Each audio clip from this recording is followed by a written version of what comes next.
Everyone wants to be unique. We all want to be different and stand out, which then, doesn't that make us all the same?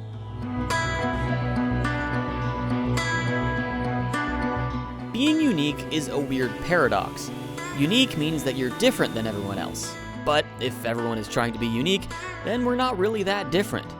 And if you have to try to be unique, that means you're doing something different than what you might want to be doing. Is it really that bad to be like everyone else? My first car was a Ford Escort ZX2. Not an incredibly special car when I bought it back in 2008. It's Ford's version of the Honda Civic, but for those that couldn't quite swing the premium that Honda reliability would cost you. These things were dirt cheap and very popular.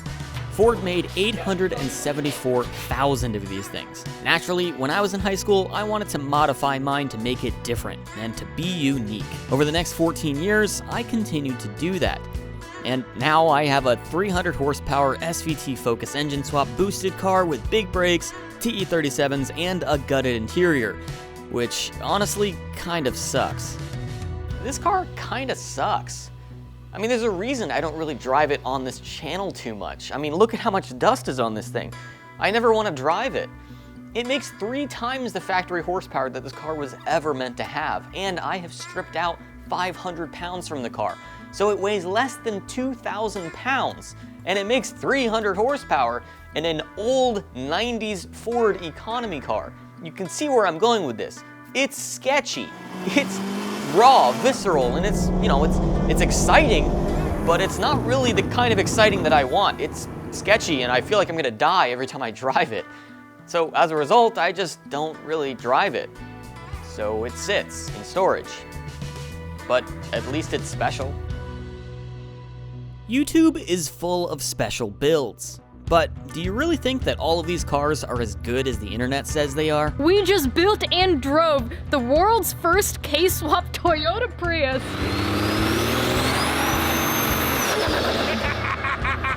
An STI manual 6-speed turbo wagon. Oh yeah. What this is an individual who's dumb enough to spend several $100,000 on an RX-7. This GTD50 right here is going to be the proud home of a Barra. And people are loving it. People love that it's different. Some of these builds seem really awesome, and I'm sure they are. But the grass always seems greener when you're watching it through social media. Some of these cars might be terrible to drive. I don't know because I've never driven them, but I do know that a lot of YouTube cars get built specifically for the purpose of being unique. It's because nobody's built it before. On YouTube, you can get away with that because it's part of our job to build crazy cars that we wouldn't normally build to show the world what they're like.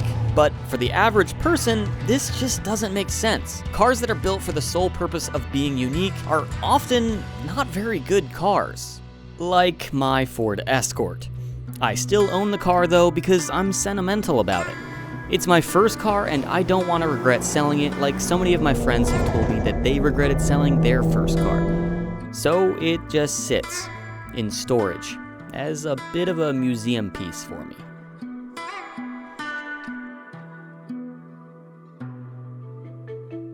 So I ruined my Ford Escort because I was trying to be different. But I didn't really know that at the time. It was a slippery slope. It was one modification after another.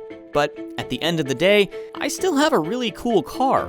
It's great to see people push the boundaries on what can be done and see all sorts of wild stuff.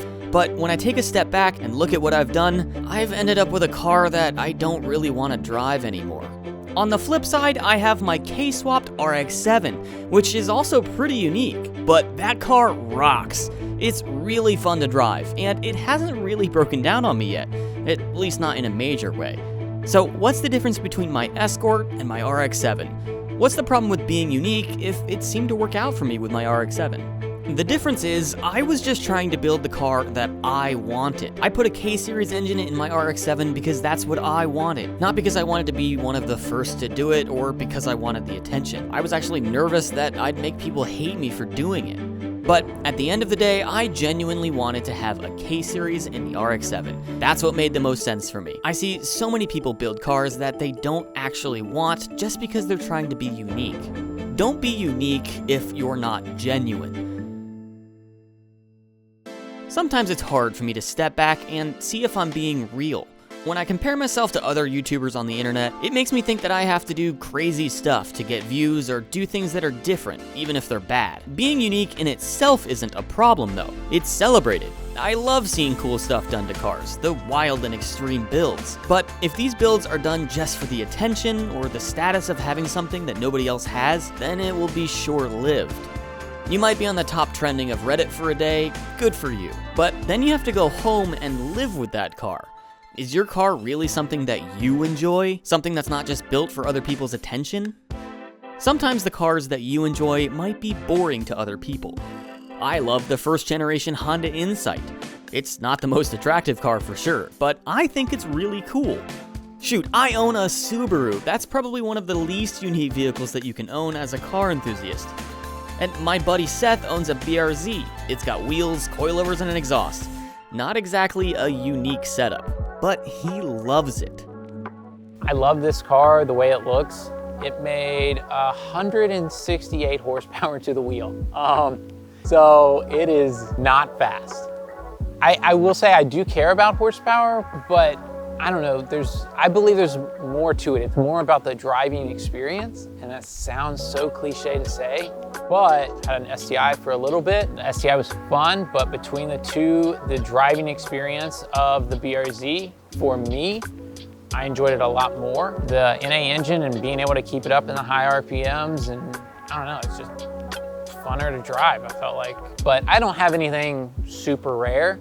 It would not stand out at Cars and Coffee. Obviously, if I had all the money in the world, I would definitely make changes to the chassis. Not because somebody hasn't done it before. I feel like everything has been done with this chassis already anyway. It would be just because I feel like it would improve the driving experience for me. I don't know, one of those things could be a K-swap. Who knows? Not because it's unique, I've seen it done, which gave me the idea originally, and now I believe it's K-Power that has a kit, and it comes with everything from what I've read and the research I've done. It wouldn't be a unique improvement, but it'd be an improvement in reliability. For now, the Boxer engine has been good to me so far, knock on wood, and hopefully I can get a few more thousand miles out of it. Build the car how you want it. Don't be unique, be genuine. I think being unique can sometimes get in the way of being authentic. Of course, you can be both, but make sure that you're being real first. We put so much value in diversity that it makes it hard to be just ourselves. Sometimes that might mean you have a car that other people wouldn't bat an eye at, like Seth's BRZ. But Seth really loves that BRZ. That car suits him, and he's made it exactly what he wants it to be, and that's a beautiful thing. Who cares if everyone has RPF1s? RPF1s are great wheels. Who cares if everyone has RE71 tires and coilovers and an exhaust? Generally, if it's a common mod, it's for good reason.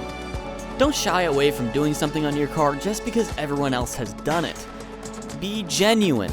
Do what you want to do to your car, and don't let anyone tell you otherwise.